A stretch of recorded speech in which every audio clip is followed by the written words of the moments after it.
Back when I was 18, 20 years old, like most people just getting started, I didn't have two nickels to rub together. So if I needed mining equipment, I pretty much had to build it. Some of my stuff I built worked pretty well. Other stuff, well, we just won't talk about that. But what I want to cover in this video is one thing I did build that worked real well, and that is how to build a crevice tool out of this.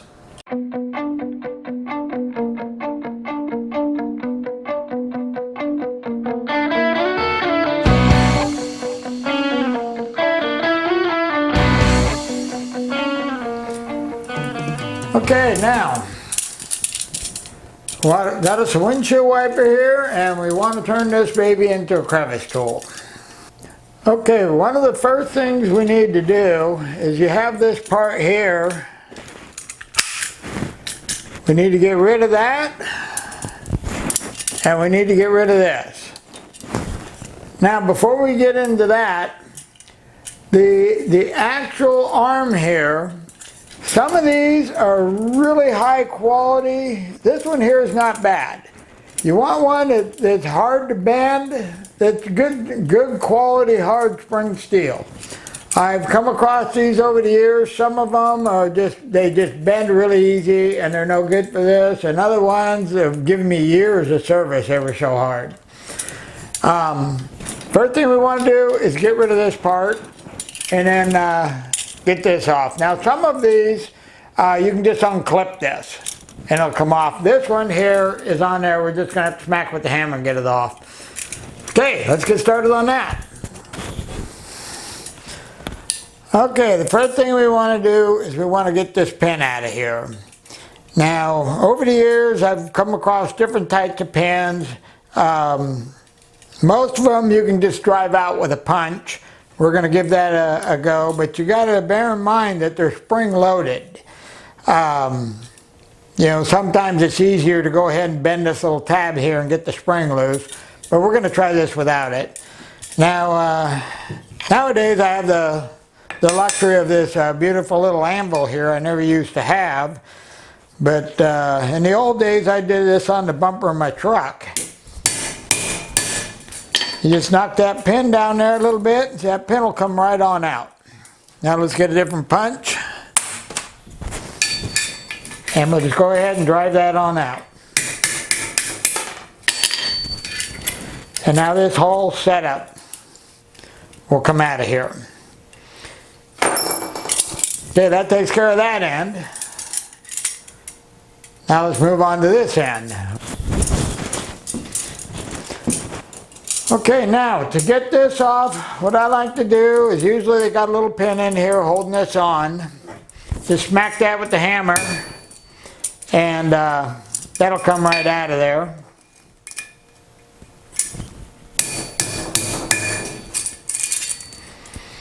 And that will get rid of that piece.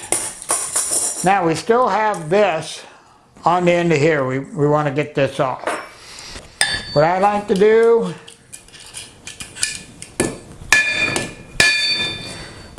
get on the vise there, that will loosen it up, and let me grab a screwdriver.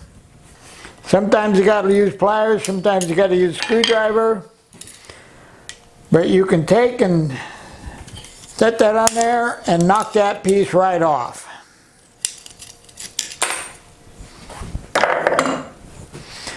Okay. There's our finished product. We're ready for the fun part now. Now, when I first started doing this, you know, I didn't have the anvil in the shop and all that. I heated this end up on my, I had a gas stove and I'd heat it up red hot in the gas stove and I'd run outside and beat on it on the back bumper of my old truck. Now I got the advantage of this anvil here, and rather than use a gas stove, we're just going to use a good old propane torch. The method of heating it up and bending it, it'll vary on what you got available, but basically you got to make the end of this red hot. Now there's two different designs we can do here, let me get in a little closer on this. Okay, we can bend this in this direction like this and make a hook out of it, or we can straighten it up and bend it this way and make a wide blade tool. This way we're going to bend it this way and make a narrow blade tool. Today we're going to turn this one into a narrow blade. They're a little tougher to make, and so I wanted to show you the method to do that. So what we got to do now is we got to heat this up, put a point on it, and put a curve in it. Now you want to make sure you have your hammer ready for this part. And what we're going to do, we're going to go ahead and heat this up.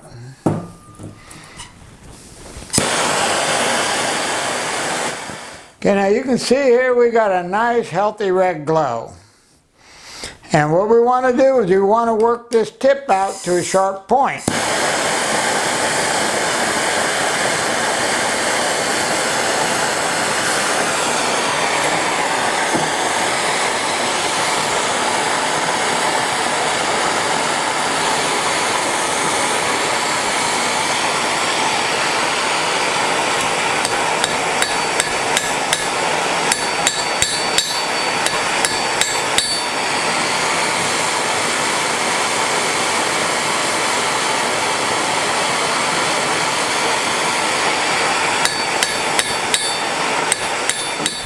Okay, explain here what I'm doing is I'm taking this, turning it up this way, I will hammer it down, which will flatten it out, then you have to turn it back on its side, hit it this way to keep it the same thickness, and you just keep going that way, you keep hammering this way until you elongate that and put a point on it. Okay, so we're just going to keep going on that until we get a point on it.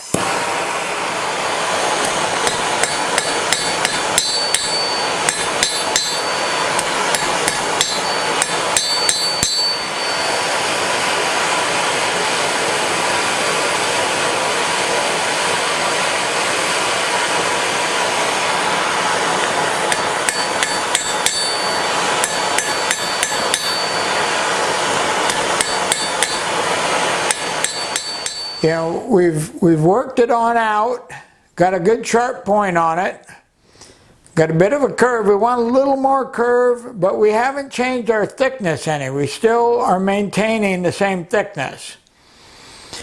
And that's what you got to make sure. You don't want to get that too thin on the end because it'll wear out too quick.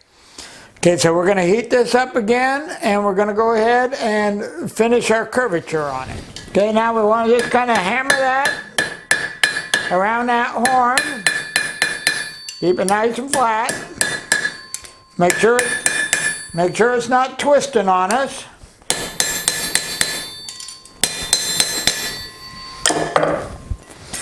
Okay, that's looking pretty good.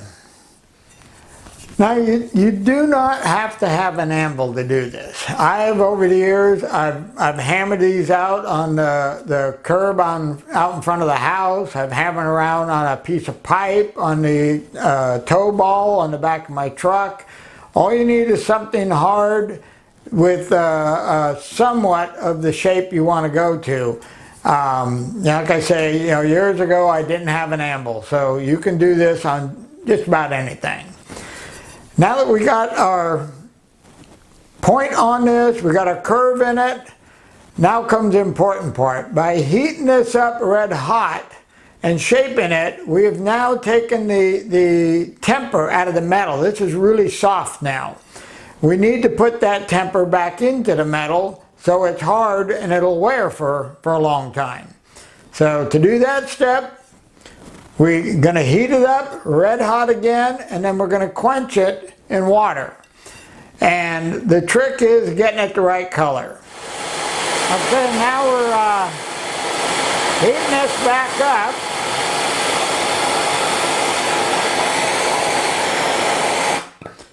Now what we're after is we want a bright cherry red. especially out here on the very tip. So I'm going to heat that up a little more, and as soon as I get that cherry red color, I'm going to dip it in the water.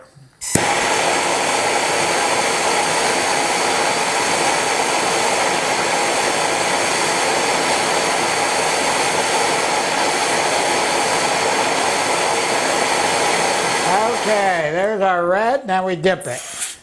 Pull it back out.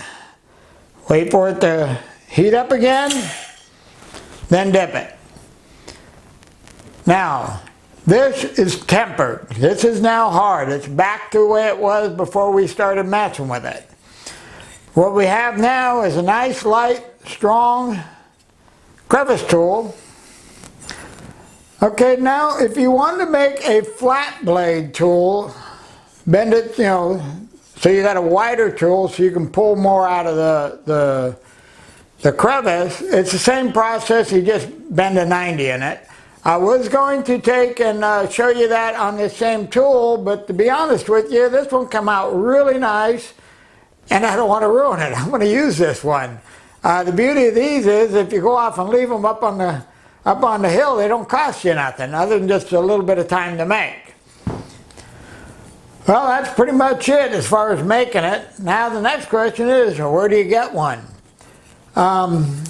Anytime I'm up in the hills and I see where somebody is pushing an old vehicle over the edge or something, I'll go down there and check, see if it's got windshield wipers on it. Got windshield wipers on it, I check them. If they're good ones, I grab them, throw them in the back of the truck, and just save them. You can go to junkyards. You got friends that got old vehicles, they're going to get rid of them. Grab the windshield wipers. I mean, there are millions of these things. They're all over the place. You can get them for next to nothing or free. Other than that, the only thing we got left to do to this baby is make it a good tool is to wrap the handle with duct tape, and I prefer the red. That way they stand out and you don't go off and leave them. Other than that, we're good to go. Now, if you enjoyed the video, please subscribe to my YouTube channel. And if you click on the little bell up there, you'll get notification the next time I make a video. Till then, you have a wonderful day.